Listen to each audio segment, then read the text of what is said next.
بسم اللہ الرحمن الرحیم۔ پہلے 24 گھنٹوں میں قبر کے اندر کیا ہوتا ہے؟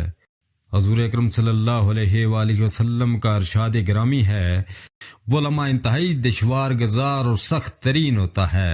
حضرت علی کرم اللہ وجہ الکریم نے فرمایا کہ میں نے رسول مقبول صلی اللہ علیہ وآلہ وسلم کو یہ فرماتے ہوئے سنا ہے کہ انسان کے لیے سب سے مشکل اور کٹھن رات قبر کی پہلی رات ہوتی ہے، جب مردہ شخص کو اس کے عزیز و اقارب دفنا کر واپس چلے جاتے ہیں تو مردہ روتا ہے، چیختا چلاتا ہے اور سب کو بلاتا ہے اور کہتا ہے مجھے یہاں چھوڑ کر مت جانا، لیکن اس کی آواز کسی کے کانوں تک نہیں پہنچتی اور نہ ہی کوئی سن سکتا ہے، کیونکہ رب کریم ایسا نہیں چاہتا۔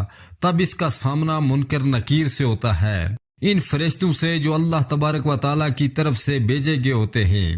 ہمارے اعمال کیسے ہیں، اچھے ہیں یا برے ہیں، مقبول ہیں یا مسترد ہیں، یہ اللہ تبارک و تعالیٰ ہی بہتر جانتا ہے۔ لیکن قبر میں آنے والے فرشتے مردہ کے اعمال کے مطابق ہی آتے ہیں، وہ مردہ کو بحکم خداوندی اٹھاتے ہیں اور پھر اس سے اس کے اعمال کے مطابق سوال کرتے ہیں۔ ناظرین اکرام، ان پوچھے جانے والے سوالوں کے جوابات ہماری آج کی زندگی میں موجود ہیں۔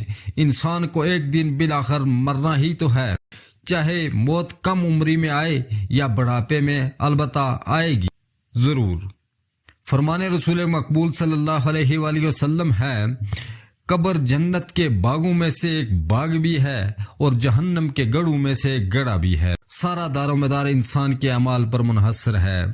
برے اعمال والوں کے لیے جہنم کا گڑھا اور نیک اعمال والوں کے لیے جنت کا باغ ہے۔ نیک لوگوں کے لیے جنت سے ایک خوشبو لائی جاتی ہے، ایک ایسی خوشبو جس کا ایک قطرہ اگر اس زمین پر گر جائے تو زمین قیامت کے دن تک اس کی خوشبو سے مہکتی رہے۔ پھر اس کی روح کو آسمانوں پر بھیج دیا جاتا ہے، جو 7 آسمانوں کے 7 دروازوں سے گزرتی ہے، اور ہر آسمان کے دروازے پر موجود فرشتے نگہبان اس روح سے سوال کرتے ہیں کہ تم کون ہو؟ وہ جواب دیتی ہے میں فلاں ہوں۔ اس طرح جب 7ویں آسمان تک پہنچتی ہے تو اللہ تبارک و تعالیٰ کا حکم ہوتا ہے کہ اس شخص کی روح کو واپس دنیا میں لے جاؤ، میں نے اسے دنیا میں پیدا کیا تھا اور دوبارہ بھی دنیا میں ہی زندہ کروں گا۔ پھر فرشتے اس روح کو زمین پر پہنچا دیتے ہیں۔ ناظرین، مردہ قبر کے اندر باہر کی ہر آواز کو سنتا ہے، یہاں تک کہ قدموں کی آواز بھی اسے سنائی دیتی ہے، اور برے اعمال والوں کے پاس 2 خوفناک اور ڈراؤنی شکل والے فرشتے آتے ہیں جو اپنے دانتوں سے زمین کو چیرتے ہوئے آئیں گے۔ ان کی آنکھیں شعلہ زن ہوں گی اور بال سر سے پاؤں تک ہوں گے۔ ان کا نام منکر اور نکیر ہے۔ وہ مردے کو انتہائی سختی کے ساتھ پیش آتے ہوئے اٹھائیں گے اور سوالات کریں گے، تیرا رب کون ہے؟ تیرا دین کیا ہے؟ تو نبی اکرم صلی اللہ علیہ وسلم کے بارے میں کیا کہتا ہے؟ برے اعمال والا یا کفر و شرک کرنے والا ان درست جوابات نہیں دے پائے گا، کیونکہ اللہ تبارک و تعالیٰ اسے درست جواب کی توفیق ہی نہیں دے گا۔ بے شک برے اعمال والوں کا ٹھکانہ جہنم ہے، اور نیک اعمال والا کہے گا میرا رب اللہ ہے۔ دوسرا سوال کا جواب میرا دین اسلام ہے، اور تیسرے سوال کا جواب حضرت محمد صلی اللہ علیہ وآلہ وسلم اللہ کے بندے اور رسول ہیں۔ پھر فرشتے پوچھیں گے تمہیں یہ کس نے بتایا ہے؟ بندہ کہے گا میں نے اللہ تبارک و تعالیٰ کی بھیجی گئی کتاب قرآن مجید سے جانا ہے، جو محمد صلی اللہ علیہ وآلہ وسلم پر نازل ہوئی تھی۔